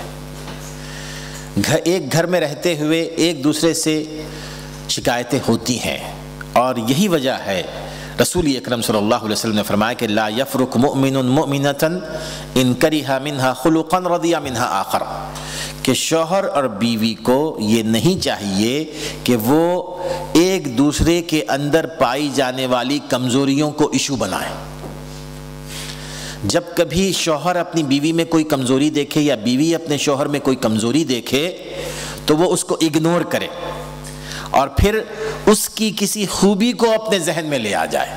اس موقع پر اگر بیوی سے کوئی بات ہو جاتی ہے تو فوری طور پر ذہن میں لے آ جائے کہ جی کہ ٹھیک ہے اس بیوی میں میری یہ کمزوری ہے لیکن اس میں خوبیاں بھی تو بہت ساری ہیں، یہ تو بڑی وفادار ہے، یہ میری اجازت کے بغیر کسی سے ملتی نہیں ہے، یہ بڑی با پردہ ہے، اس نے میرے بچوں کی بڑی اچھی تربیت کی ہے، یہ خوبیاں ذہن میں لے آ جائے۔ اسی طرح اگر شوہر کی کوئی کمزوری دیکھیں تو فوری طور پر یہ ذہن میں لے آ جائیں کہ میرا شوہر وہ ہے کہ جس کی نظر ماشاءاللہ بڑی پاکیزہ ہے، جو کسی اور کی طرف نظر اٹھا کر نہیں دیکھتا، جو میرے ساری ضروریات کی تکمیل کر رہا ہے، تو خود بخود وہ شکایتیں دور ہو جائیں گی۔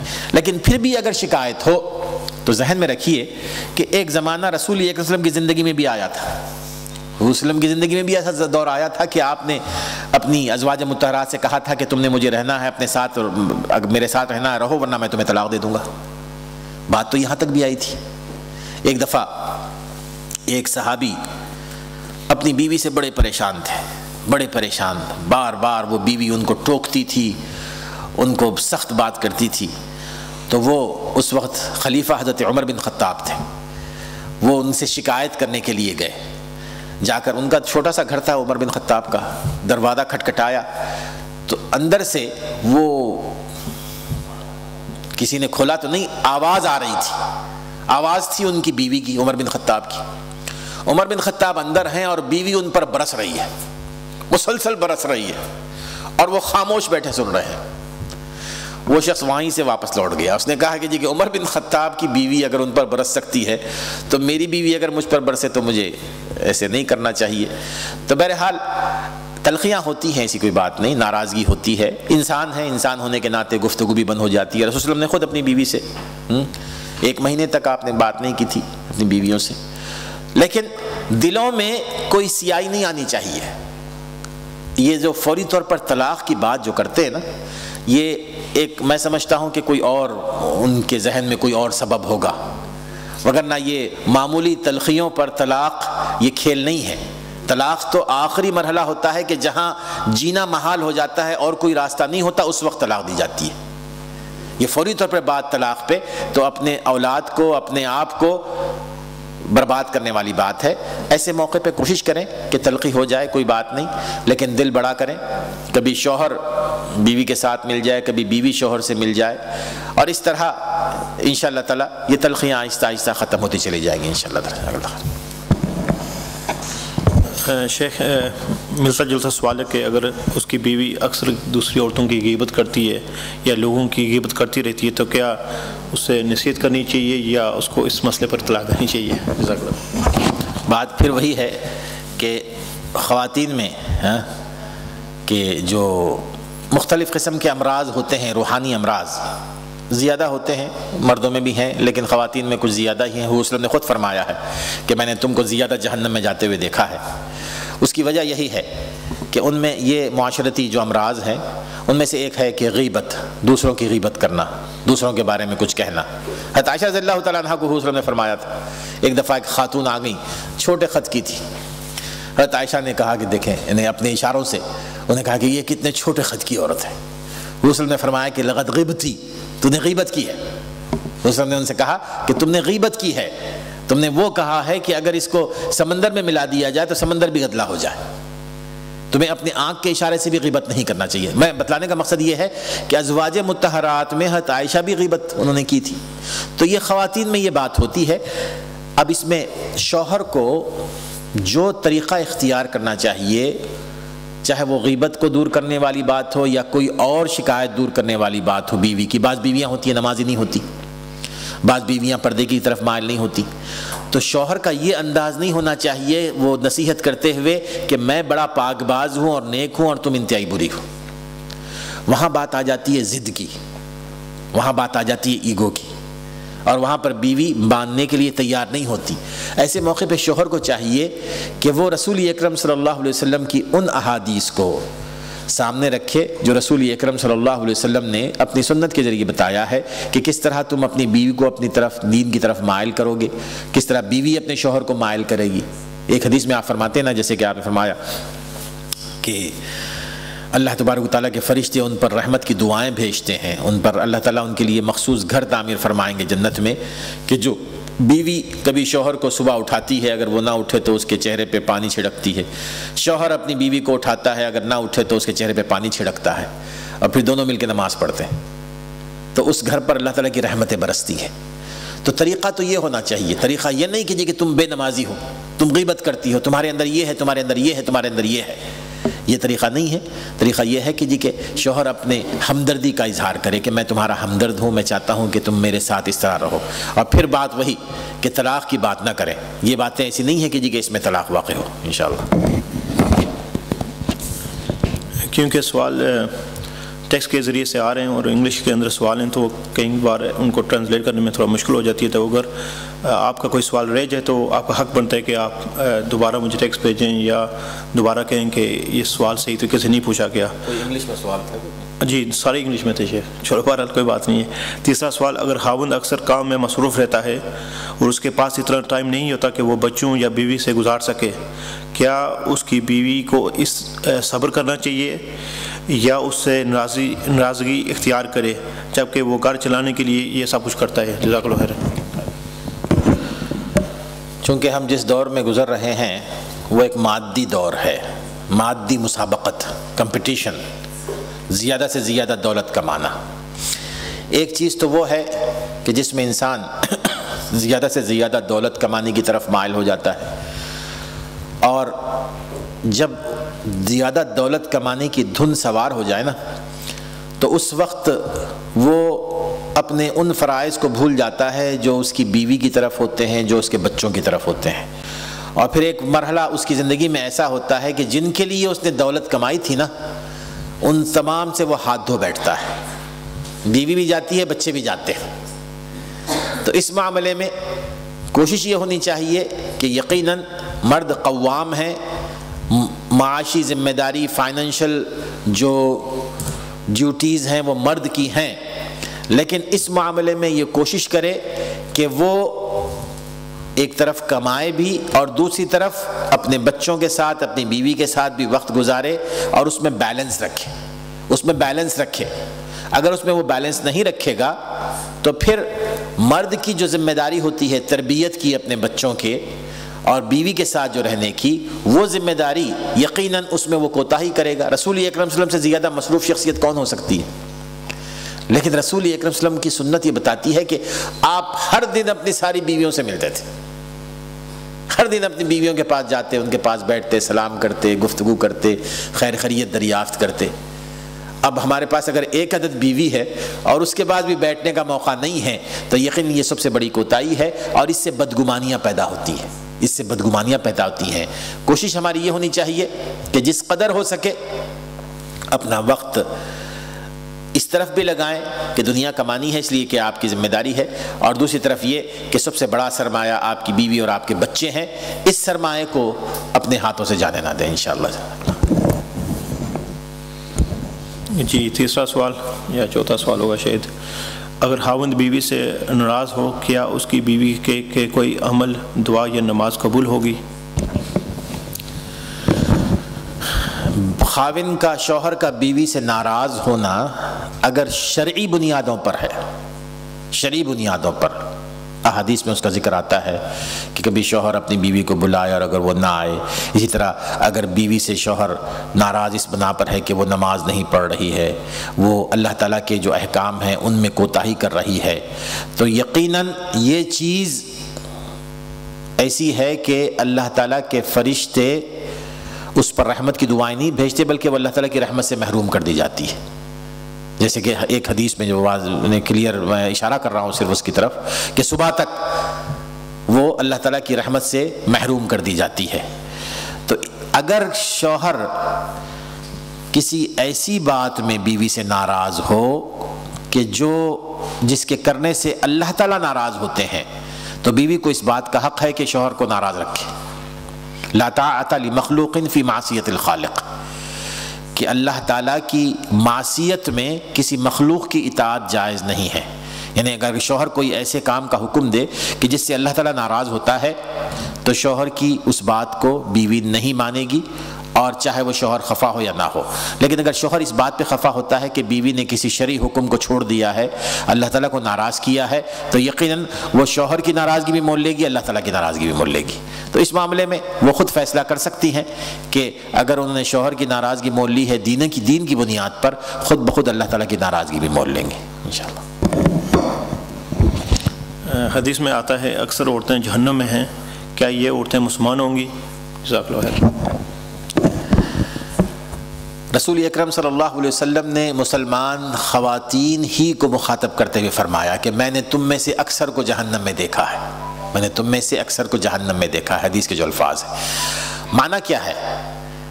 اب آپ قرآن مجید کی آیات اور احادیث میں دیکھیں کہ رسول اکرم صلی اللہ علیہ وسلم نے بھی احادیث میں جو فرمایا ہے کہ فلاں عمل دوزخ میں لے جانے والا ہے، فلاں عمل دوزخ میں گھر بنانے والا ہے، فلاں عمل سے یہ ہوگا، فلاں عمل سے یہ ہوگا. دوسری طرف آپ نے فرمایا کہ من قال لا الہ الا اللہ دخل الجنہ، کہ جس شخص نے لا الہ الا اللہ کا اقرار کیا پورے صدق دل کے ساتھ اور اس پر عمل پیرا بھی رہا تو وہ جنت میں داخل ہوگا. معنی کیا ہے؟ معنی یہ ہے کہ اس میں اگر ایک مسلمان خاتون ہیں، کلمہ توحید کا اقرار کرنے والی ہیں، اور اگر ان سے دوسری مختلف قسم کی برائیاں سرزد ہو گئی ہیں، اگر چھوٹی برائیاں ہیں، مائنر سنس ہیں، تو اللہ تعالیٰ خود بخود ان کی نیکیوں کی بدولت ان کو معاف کر دے گا. اور اگر میجر بڑے گناہ ہیں، کبائر گناہ ہیں، اگر وہ توبہ کر لیتی ہیں اللہ تعالیٰ اس کو معاف کر دے گا. اور اگر ان سے شرک کا ارتکاب ہوا ہے، مرنے سے پہلے توبہ کر لے اللہ تعالیٰ اس کو معاف کر دے گا اور سیدھے جنت میں داخل ہو جائیں گے. اور اگر کوئی گناہ کبیرہ کرتے ہوئے اسی حالت میں اس کا انتقال ہو، مسلمان بھی ہے، اب یہ اللہ تبارک و تعالیٰ پر ہے، ان اللہ لا یغفر ان یشرک بہ ویغفر ما دون ذلک لمن یشاء. اللہ تعالیٰ اس بات کو ہرگز معاف نہیں کرے گا کہ اس کے ساتھ کسی کو شریک کیا جائے اس کی عبادت میں، اس کی صفات میں، اس کی ذات میں. وَيَغْفِرُ مَا دُونَ ذَلِكَ، اس کے علاوہ جو گناہ ہیں اللہ تعالیٰ ان کو جس کو چاہے معاف کر دے گا. جس شخص کو ایک کے لیے معاف کر دے گا دوسرے کو معاف نہیں کرے گا. اللہ تعالیٰ جس کو چاہے معاف کر دے. تو اب کسی مسلمان کے اتنے گناہ ہیں کہ اس کو ہر صورت میں دوزخ میں جانا ہے، تو جنت میں جانے کے لیے پاک اور صاف جسم اور روح چاہیے نا، پاک اور صاف جسم اور روح چاہیے جنت میں جانے کے لیے. تو وہ پاکیزگی اور صفائی لانے کے لیے اور وہ گناہوں کی گندگی ختم کرنے کے لیے دوزخ کی بھٹی میں جلنا ہوگا. تو دوزخ کی بھٹی میں تھوڑی دیر کے لیے جلایا جائے گا، پھر اس کے بعد اس کو جنت میں داخل کیا جائے گا. لیکن الحمدللہ انشاءاللہ مسلمان سارے جنت میں داخل ہوں گے بشرطے کہ وہ توحید پر قائم ہوں. اب اس میں خواتین کا زیادہ اس لیے ذکر کیا رسول صلی اللہ علیہ وسلم نے کہ خواتین میں عام طور پر یہ ساری کی ساری باتیں ہوتی ہیں نا، چاہے وہ غیبت ہو، چاہے وہ شکایت ہو، چاہے کچھ بھی ہو، یہ تمام کی تمام چیزیں یہ اللہ تعالیٰ کو ناراض کرنے والی ہے. تو کوشش یہ ہماری یہ ہونی چاہیے کہ ان باتوں سے اپنے آپ کو ذرا دور رکھیں. غیبت ہے، جلسی ہے، حسد ہے، دوسروں کی عیب چینی ہے، اور یہ تمام کی تمام چیزیں، تو یہ چیزیں ہیں جو دوزخ کی طرف لے جانے والی ہیں انشاءاللہ. جی جزاک اللہ خیرن. اگر کوئی بھائی کوئی سوال پوچھنا چاہتے ہیں تو پوچھ سکتے ہیں انشاءاللہ اپنا ہینڈ ریز کر کے، کیونکہ جو سوال آ رہے ہیں میرے پاس ٹیکسٹ میں تو بہرحال آپ کو بھی موقع. جی یہ تفضل کریے نا.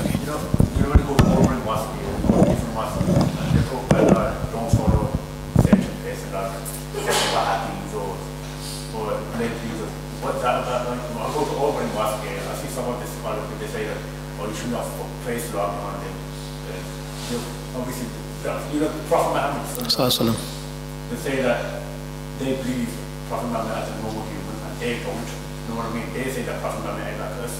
Okay. They could see, obviously Prophet Muhammad has a lot of nur and stuff like that. I don't understand that. So can you explain that? Okay, inshallah. Do you want to listen in English or in? اچھا.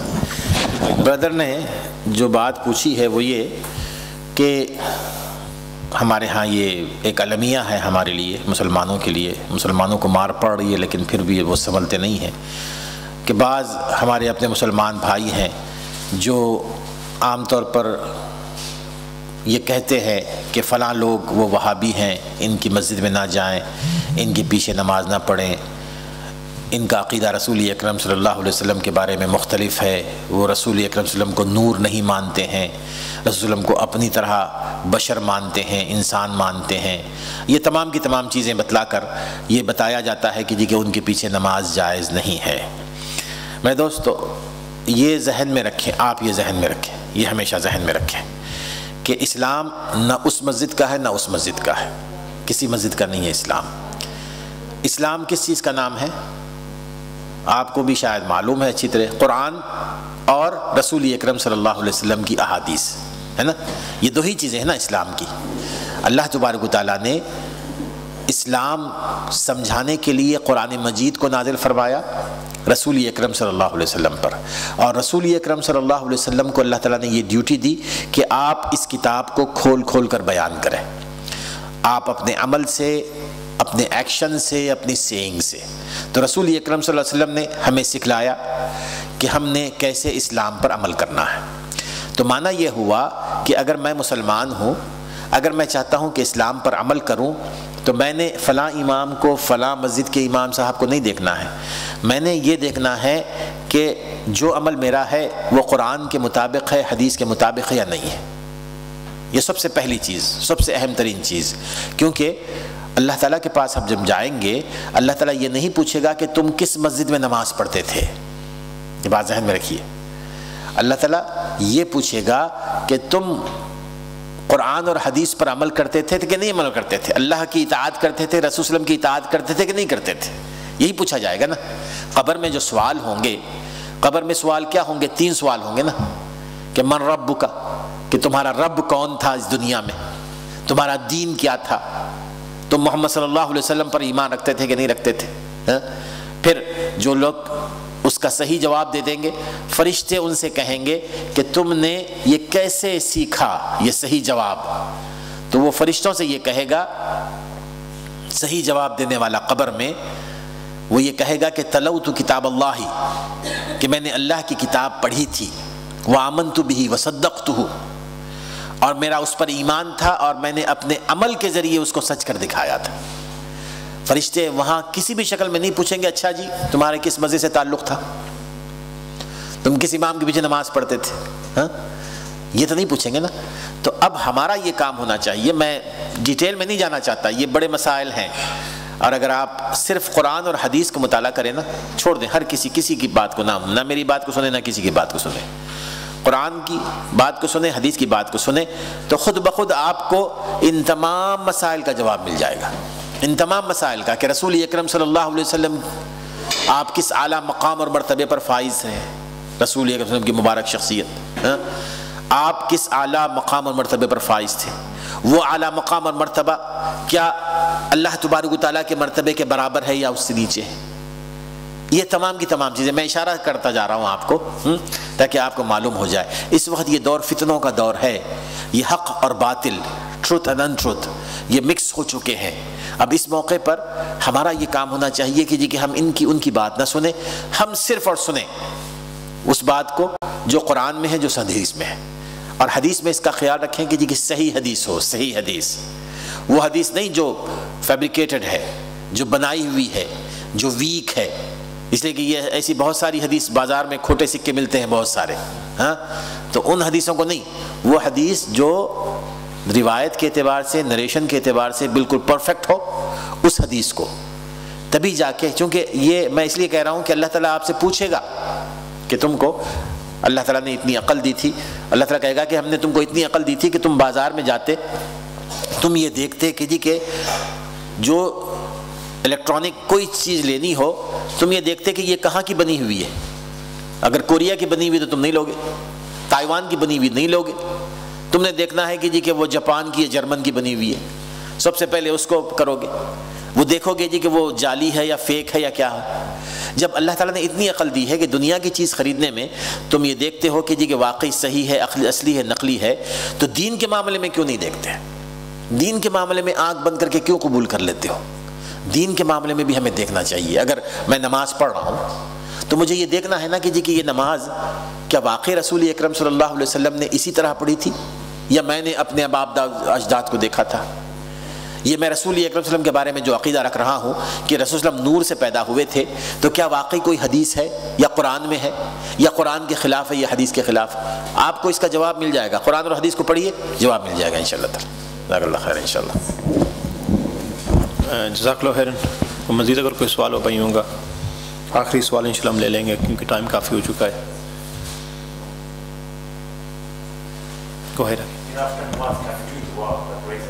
اجتماعی دعا like together after salah. چلیے ماشاء اللہ، اچھا سوال ہے۔ ساتھی نے پوچھا ہے کہ نماز کے بعد جو اجتماعی دعا، یعنی ان کانگریگیشن دعا ہاتھ اٹھا کر نماز کے بعد جو امام صاحب کرتے ہیں، وہ دعا کرنی جائز ہے یا نہیں ہے، یا کرنا چاہیے کہ نہیں کرنا چاہیے؟ سب سے پہلے یہ بات یاد رکھیے، دعا ایک ایسی عبادت ہے کہ جس کے بارے میں اللہ تعالیٰ فرماتے ہیں کہ جو شخص دعا نہیں کرتا وہ سب سے بڑا متکبر ہے۔ بہت بڑا متکبر ہے اور اللہ تعالیٰ اس پر ناراض ہوتے ہیں۔ جتنا بندہ اللہ تعالیٰ سے دعا کرے گا اللہ تعالیٰ اتنا ہی خوش ہوتا ہے۔ دعا کرنا ہے کیا؟ مانگنا ہے نا اللہ تعالیٰ سے، جتنا ہم مانگیں گے اللہ تعالیٰ اتنا ہی ہم سے خوش ہوتے ہیں۔ دعا ایک عبادت ہے، عبادت ہے دعا، تو جتنی ہمیں دعا کرنی، اسی وجہ سے آپ دیکھیں گے کتاب دعا ہر حدیث کی کتاب میں ملے گی، کتابوں کی اتنی بڑی تعداد ہے دعاؤں کی جو رسول اکرم صلی اللہ علیہ وسلم نے سکھلائی ہیں ہمیں، وہ دعائیں بہت ساری ہیں۔ لیکن دوسری طرف یہ بھی ہے کہ ہمیں ان دعاؤں کے کرنے میں اس کا بھی خیال رکھنا چاہیے کہ رسول اکرم صلی اللہ علیہ وسلم کا طریقہ کیا رہا ہے، رسول اکرم صلی اللہ علیہ وسلم کا طریقہ کیا رہا ہے۔ ایک طرف آپ دعا کرتے رہیے، لیکن رسول اکرم صلی اللہ علیہ وسلم نے کچھ مقامات بتائے ہیں، کچھ اوقات بتائے ہیں کہ جہاں دعا زیادہ قبول ہوتی ہے نا۔ اب آپ ان اوقات میں سے آپ نے فرمایا کہ جی کہ فرض نمازوں کے بعد کی جانے والی دعا قبول ہوتی ہے۔ فرض نماز پڑھی آپ نے، اس کے بعد دعا کیجیے، دعا کیجیے آپ اللہ اکبر استغفر اللہ استغفر اللہ استغفر اللہ اللہم انت السلام منک السلام، یہ ساری دعائیں ہیں نا، دعائیں ہیں ماشاءاللہ، دعا کیجیے۔ کبھی ہاتھ اٹھا کر بھی دعا کیجیے، کوئی روکتا نہیں۔ دعا کا انکار کرنے والا تو وہ تو اللہ تعالیٰ کی رحمت کا انکار کر رہا ہے۔ دعا تو کرنی چاہیے، دعا ہماری سب سے بڑی ضرورت ہے، دعا کے بغیر ہم کیسے جئیں گے؟ لیکن اس میں وہ طریقہ ہونا چاہیے جو رسول اکرم صلی اللہ علیہ وسلم کو بتایا ہوا ہے۔ اس نے بتایا کہ جمعہ کے دن دعا کرنی چاہیے، اگر آپ جمعہ کے دن کریں فجر سے پہلے، فجر پھوٹنے سے پہلے اللہ تعالیٰ آسمان دنیا پر نازل ہوتے ہیں اور کہتے ہیں کہ ہے کوئی دعا کرنے والا، مانگنے والا، میں اس کو دوں، اس وقت دعا کریں۔ بین الاذانین یعنی اذان اور اقامت کے درمیان دعا کریں، اذان ہونے کے بعد جب آپ مسجد میں جائیں اور جماعت ہونے سے پہلے بیٹھے ہیں تو اس وقت دعا کریں، فرض نماز کے بعد دعا کریں۔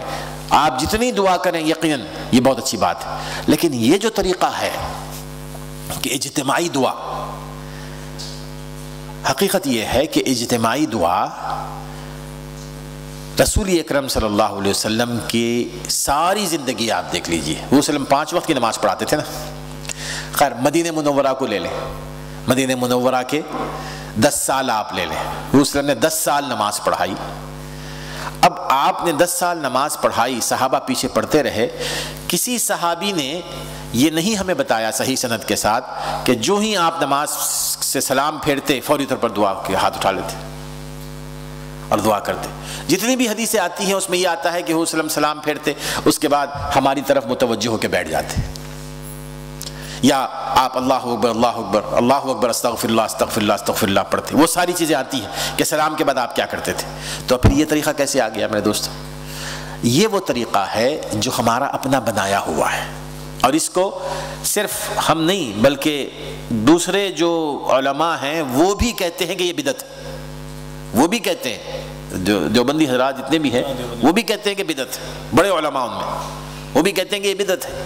لیکن چونکہ امام صاحب کی اپنی روٹی روزی بھی چلنی ہے نا جی، یہ حقیقت میں آپ کو بتا رہا ہوں، یہ حقیقت ہے کہ اگر امام صاحب دعا کرنا چھوڑ دیں نا تو ان کی روزی روٹی ختم ہو جائے۔ تو دعا تو وہ اس لیے کرتے ہیں، وگرنہ تو مثال کے طور پر مثالیں بڑی دی جاتی ہیں کہ امام صاحب کی اپنی کوئی مشکل ہے، وہ جب دعا کریں گے تو اللہ تعالیٰ کے سامنے وہ مشکل پیش کریں گے جو آپ کی نہیں ہے، آپ کی مشکل تو حل نہیں ہوگی نا، تو آپ نے کوشش کرنی ہے کہ اپنی مشکل اللہ تعالیٰ کے سامنے پیش کریں۔ اور پھر دوسری بات یہ ہے کہ ہم جس انداز میں جتنے اخلاص کے ساتھ اللہ تعالیٰ سے مانگیں نا، امام صاحب نہیں مانگیں گے ہمارے لیے امام صاحب نہیں مانگیں گے نا۔ تو کوشش یہ ہونی چاہیے کہ فرض نماز کے بعد دعا کریں، لیکن اپنے طور پر یہ اجتماعی دعا کسی بھی طور پر رسول صلی اللہ علیہ وسلم سے فرض نمازوں کے بعد ثابت نہیں ہے۔ 1-2 موقع ایسے تھے جہاں پر مشترکہ مسئلہ تھا، بارش نہیں ہو رہی تھی، ایک صحابی نے کہا کہ اللہ کے رسول دعا کیجیے، آپ نے دعا کے لیے ہاتھ اٹھا دیے، بارش زیادہ ہو گئی، بہت زیادہ سیلاب آنے لگا، صحابی نے کہا کہ جی کہ سارے سیلاب آ رہے ہیں، جانور ڈوب رہے ہیں، مویشی ڈوب رہے ہیں، آپ بارش کے تھمنے کے لیے دعا کیجیے، آپ نے ہاتھ اٹھا دیے، دعا کی۔ جو مشترکہ مسئلہ ہو نا، کامن، اس وقت آپ نے دعا کی تھی، ورنہ یہ فرض نمازوں کے بعد دعا تو یہ روزی روٹی کا مسئلہ ہے، اس میں کوئی ایسی بات نہیں ہے انشاءاللہ۔ مزید پوچھنا چاہتے ہیں تو اگر آپ پوچھ سکتے ہیں انشاءاللہ، لے لیں گے ہم ایک اور مزید سوال انشاءاللہ۔ ہے کوئی سوال؟ گانی کوشش؟ ٹھیک ہے، بارک اللہ فیکم۔ مولانا صاحب کوئی مزید کوئی نصیحت ہے انشاءاللہ؟ بس جزاک اللہ خیر. ماشاءاللہ جی آپ لوگ بہت اچھی بات ہے کہ اس کو قائم رکھیں. یعنی شروع میں تو حوصلہ شکنی ہوتی ہے، لیکن یقیناً جس طرح ثابت قدمی سے آپ لوگوں نے اس کا انتظام چلایا ہوا ہے اس کو باقی رکھیں. انشاءاللہ آہستہ آہستہ اللہ تعالیٰ اس میں برکت دے گا، اور کوشش کریں کہ جو کچھ ہم سنتے ہیں اللہ تعالیٰ مجھے بھی اور آپ لوگوں کی اس پر عمل کرنے کی توفیق عطا فرمائے. سبحانک اللہم وبحمدک اشہد ان لا الہ الا انت. ایک اور بات جاننے سے پہلے کہ جیسے بھائی نے ماشاءاللہ ایک بہت اچھا سوال کیا اور بھی مسجد کے متعلق، اگر ایسے کوئی بھی آپ کے سوال ہیں تو پلیز آپ ضرور پوچھیں. الحمدللہ ہماری مجلس میں الحمدللہ ہم بھائیوں کو یقیناً موقع دیتے ہیں، اجازت بھی دیتے ہیں کہ وہ آپ نے جو بھی اشکال ہے یا سوال ہے اس کو آگے پہ کریں انشاءاللہ، اور ہم انشاءاللہ کوشش کریں گے اس کو جواب دینے کی. اور جس امام نے کہا ہے آپ کو کہ ان کے پیچھے آپ نماز نہ پڑھیں، اگر ہو سکے تو انشاءاللہ ہمارے ساتھ اس کے ساتھ ملاقات کروائیں، ہم ان سے بات کرنا چاہتے ہیں انشاءاللہ. امید ہے کہ انشاءاللہ یہ ریکارڈنگ میں بھی آ جائے گا انشاءاللہ. جزاک اللہ خیر. یہاں سپاہی بیٹھے ہوئے ہیں، یہ ہماری ضرورت نہیں ہے ماشاءاللہ. جب کبھی اگر امام صاحب سے ایسی کوئی بات ہو تو ان سے رابطہ کر لیں آپ انشاءاللہ. وہ امام صاحب سے بیٹھ کے اچھے انداز میں بات کریں گے انشاءاللہ تعالیٰ، اچھے انداز میں وہ افہام و تفہیم سے، کسی پر تنقید کسی پر کرٹیسزم نہیں، بلکہ اچھے انداز میں کہ یہ فتنے اور فساد کا زمانہ ہے، مسلمان منتشر ہے، اور ایسے موقعوں پر ایسے فتوے دینا یہ کسی بھی طور پر اسلام کے حق میں مفید نہیں ہے، مسلمانوں کے حق میں مفید نہیں ہے کہ فلاں کے پیچھے نماز نہیں ہوتی ہے، فلاں کے پیچھے نماز ہو جاتی ہے. کوشش یہ ہونی چاہیے کہ ہم خاص طور پر امام ائمہ حضرات جو دین کی طرف لوگوں کو بلا رہے ہیں وہ مسلمانوں کو متحد کرنے کی کوشش کریں، مسلمانوں کو منتشر نہ کریں اس قسم کی فتوے بازی کر کے کہ مسلمانوں کو اور مزید لڑانے کی کوشش کریں کہ جس قدر ہو سکے مسلمانوں کو قریب کیا جائے انشاءاللہ تعالیٰ. سبحانک اللہم و بحمدک.